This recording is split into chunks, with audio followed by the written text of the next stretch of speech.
Assalamualaikum warahmatullahi wabarakatuh. Perkenalkan, nama saya Dena Safitri.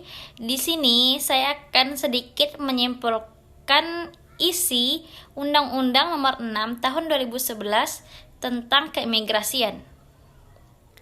Imigrasi diartikan sebagai perpindahan penduduk negara lain ke negara tertentu untuk menetap. Secara umum, fungsi dan peranan keimigrasian bersifat universal, yaitu melaksanakan pengaturan lalu lintas orang masuk atau keluar wilayah suatu negara. Sedangkan peran keimigrasian di Indonesia secara operasional mengandung 3 fungsi, yaitu fungsi pelayanan masyarakat, fungsi keamanan, fungsi penegakan hukum. Tempat pemeriksaan imigrasi ada di pelabuhan laut, bandar udara, pos lintas batas, atau tempat lain sebagai tempat masuk dan keluar wilayah Indonesia.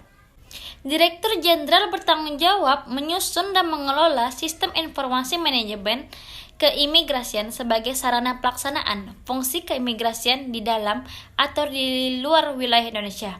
Setiap orang yang masuk atau keluar wilayah Indonesia wajib memiliki dokumen perjalanan yang sah dan masih berlaku dan melalui pemeriksaan yang dilakukan oleh pejabat imigrasi di tempat pemeriksaan imigrasi.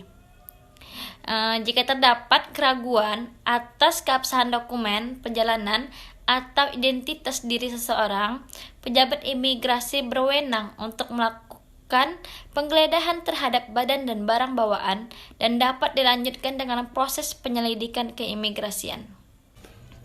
Di sini saya mendapatkan contoh kasus mengenai imigrasi. Berita ini diterbitkan di akun web Direktorat Jenderal Imigrasi Kementerian Hukum dan HAM Republik Indonesia. Kantor Imigrasi Kelas 1 Mataram, Nusa Tenggara Barat mendeportasi 2 warga Australia berinisial BGW dan MK yang diduga melanggar visa kunjungan izin tinggalnya selama berada di Indonesia dengan bekerja di Wyndham Sudanshire Lombok Resort. Pelaksana tugas Kepala Kantor Imigrasi Kelas 1 Mataram, Arman Armada Yoga Surya di Mataram, mengatakan kedua warga Australia yang menjadi modus kasus suap 1,2 miliar dalam penanganan perkara penyalahgunaan izin tinggal tersebut telah dideportasi ke negara asalnya sebelum terjadi operasi tangkap tangan Komisi Pemberantasan Korupsi terhadap penjabat imigrasi pada Senin 27 Mei lalu.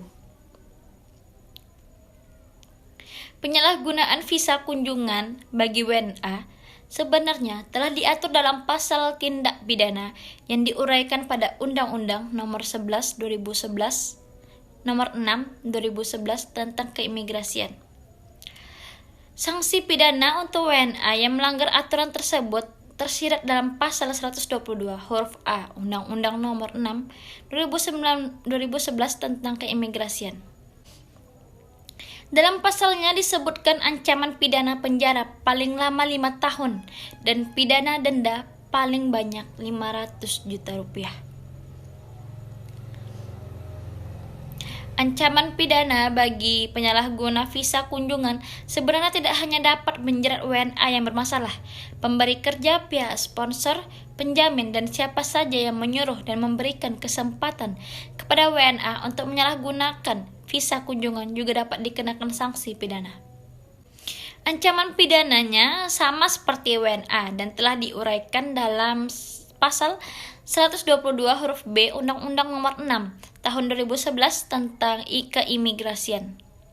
Selanjutnya dalam pasal 38 Undang-Undang Nomor 6 2011 tentang keimigrasian, WNA penerima visa kunjungan diberikan izin tinggal di wilayah Indonesia paling lama 30 hari.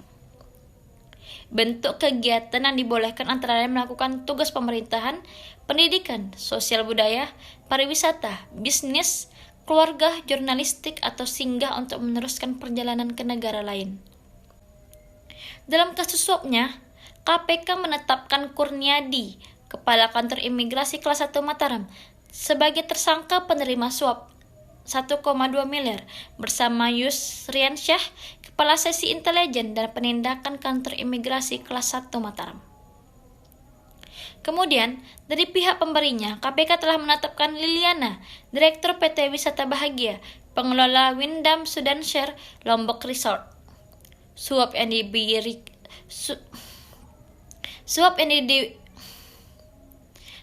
diberikan Liliana ini diduga untuk menghentikan proses hukum BGW dan MK. Dua warga negara asing yang diduga hanya memiliki izin tinggal sebagai turis pelancong, namun bekerja di Wyndham Sudanshire Lombok Resort. Peran ketiga tersangka ditetapkan KPK berdasarkan hasil gelar perkara yang dilaksanakan dalam kurun waktu 1 kali 24 jam usai tertangkap tangan di NTB. Dari gelar perkaranya, menyatakan Kurniadi bersama Yusriansyah diduga melanggar pasal 12 huruf A atau pasal 12 huruf B atau pasal 11 Undang-Undang Nomor 31 Tahun 1999 sebagaimana telah diubah dengan Undang-Undang Nomor 20 Tahun 2001 tentang pemberantasan tindak pidana korupsi junto pasal 55 ayat 1 ke 1 KUHP.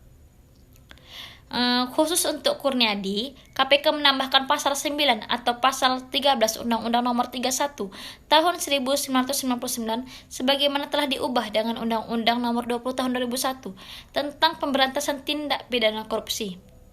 Sedangkan untuk Liliana, KPK menerapkan pasal 5 ayat 1 huruf A atau pasal 5 ayat 1 huruf B atau pasal 13 Undang-Undang Nomor 31 Tahun 1999 sebagaimana telah diubah dengan Undang-Undang Nomor 20 Tahun 2001 tentang pemberantasan tindak pidana korupsi. Itu saja yang dapat saya sampaikan mengenai undang-undang tentang imigrasi serta contoh kasusnya yang terjadi di Indonesia. Mohon maaf apabila ada kesalahan. Assalamualaikum warahmatullahi wabarakatuh. Sampai jumpa lagi.